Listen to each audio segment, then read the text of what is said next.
All right, so today we're continuing our discussion on marketing on a limited budget. And right now we're kind of talking about understanding user intent. What does that even mean, right? So understanding user intent really comes down to putting yourself in your customer's shoes. Why are they looking for you? Why do they even want you to begin with, right?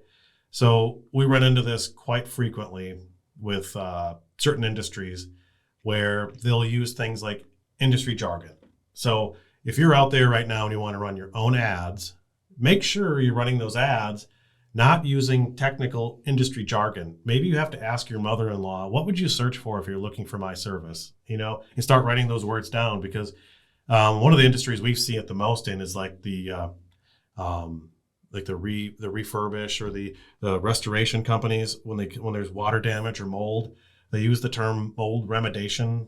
Remediation. Yep. See, I had it wrong. Yeah, I don't even know. Which is great if you know the industry and if you've already talked to your insurance company, he's giving you a pointer of who to call, right? But when it comes right down to it, if I bought a house and I see something that looks like mold, I don't know what it is, I'm not going to go to my computer and search for that. I'm going to search for mold inspection or mold removal. Okay. And so it's so when we're talking about this, we want to make sure that you understand, you know what your customer's looking for and dumb it down a little bit, because they don't have the technical knowledge of your industry. We see this with healthcare professionals periodically. They'll know what their technique of chiropractic is, but the average user doesn't. You have to attract them in first and then convince them that your technique is the better technique of all of them, right? But first you have to attract them in before you start getting into that jargon and technical information that is why you're better, right? So we really need to understand the user intent, because that's going to help you understand what people are looking for. And the biggest thing there is keywords. We talked a little bit about it. And Jared, when you're setting up your paid ads, you're dealing with it all the time, right? Yeah, absolutely. So one company that just came to mind, or one scenario here, is a chocolate. So we're going to go with a company that makes chocolates. So, and we're talking chocolate like where it's dollars per bite, not per pound. So it really matters if somebody goes to their computer and just types in chocolate. Well, that's going to be a big waste to spend for this company who has a specialty shop. They ship, so can ship anywhere, but still they don't want to show up for every chocolate search, right? They want to come up for high-end chocolate or specialty chocolate. So they have to. It makes sense to weed out all this waste. You don't want to waste your money on just chocolate, because that could be somebody looking for a hollow chocolate bunny or whatever it is. So the intent really matters there. So they want to only bring in people who are looking for specialty chocolate, and they already know that's what I'm looking for. So those keywords really make a difference on where your money's going. And with that, again, when we're looking at a limited budget, it matters how tight you get those keywords. So maybe once, if they get to a certain size where it doesn't matter and they can just blow money on any keyword and chocolate is enough, then that's fine. But in the beginning, when they want only the people who are looking for specifically high-end chocolate, they want to use keywords that cater only to them. And to make sure they're avoiding, again, on the opposite side, something you want to do is look at negative words. So you might have somebody who wants high-end chocolate, but they want to make it themselves. So you don't want to have how to make high-end chocolate. So you have to make sure those things are not part of your keywords on the how-to or the DIYs. So very important. I just caught you doing something.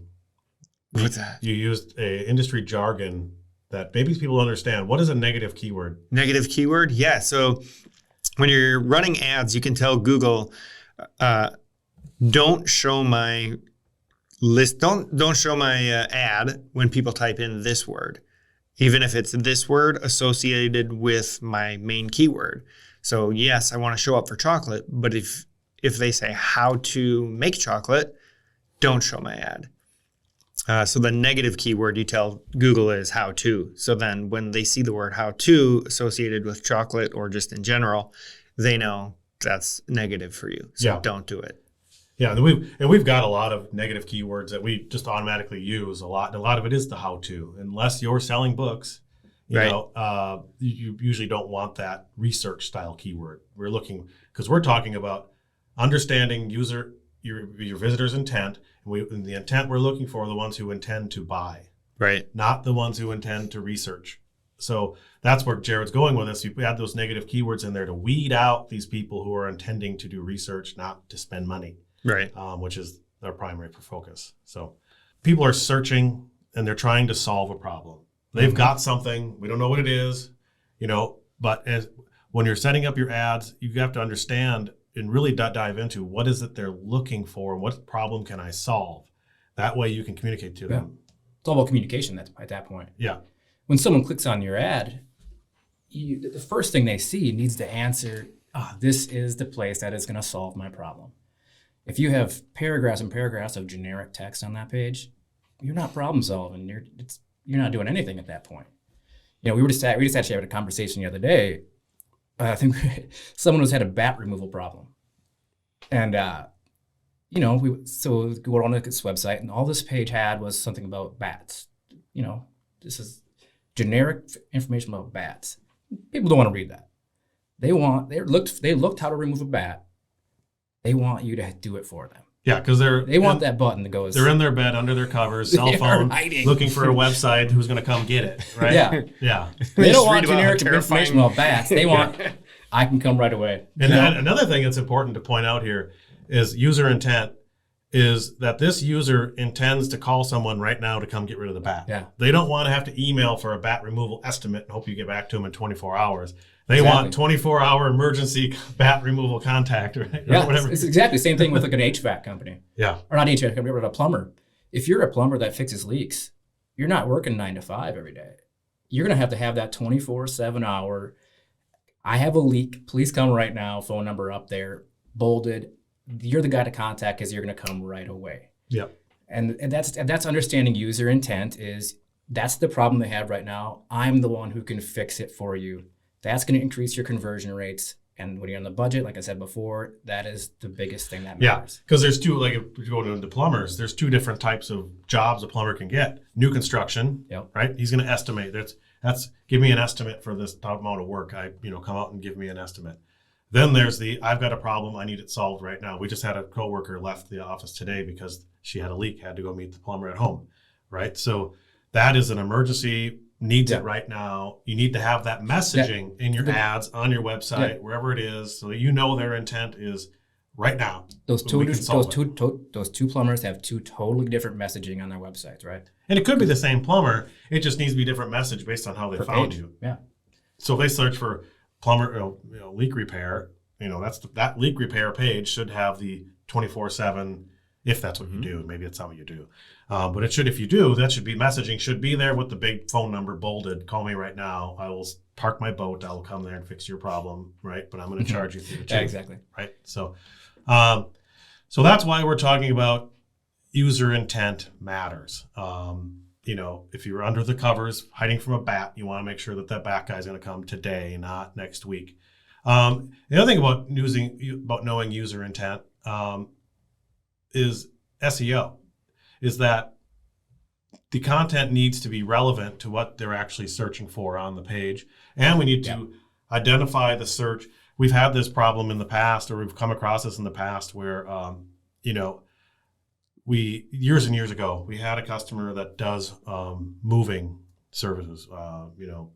They come in, help you move from one house to the other, right? Well, he wanted a keyword that was very specific, that was house movers. And we're fine. We'll bid on house movers. It's not a big deal if that's a word that you think is something that your customers are searching for. But it wasn't long before he called us and said, guys, I have no idea why, but I keep getting these calls for people who think I'm the guy who jacks up old houses, puts them on a flatbed and hauls them across town. Like, that's a house mover, right? Not a moving company that moves your clothes. Yeah. So understanding what people's intent is for the words that they search sometimes requires a little bit of thought. And that was years ago. That was probably 10 years ago we had that happen. And I remember thinking that back then that we really need to tighten up and understand when you're searching on bid, especially when you're spending ad spend, you have to really tighten up and know, if I'm searching for this, what is my real intent? My real intent is, and maybe it's not everyone's, but when you look at the term house movers, you probably think in your head, yeah, that's obvious. That's the guy who picks up and moves a house, right? But when you're looking through just lists and lists of that Google gives you of keywords that people search through, it looks relevant to what they did, but it really wasn't. And maybe 1 out of every 10 people, that's what they search for, even though that isn't right. So I'm really understanding what those keywords in SEO really mean. And that's really what we do really well, is tracking what converts actually from a search to a quote request or a phone call, right? And we really look into that to make sure that we're only spending money, because we're talking about people on a limited budget. We're only spending money on those who have intent to buy, not to research, not to do other things. We want them to buy from you, and that's the bottom line. Hey everyone, thanks for listening to Near Me, the local marketing podcast. Don't forget to like and subscribe. We'll be back next time with more information for your company to succeed.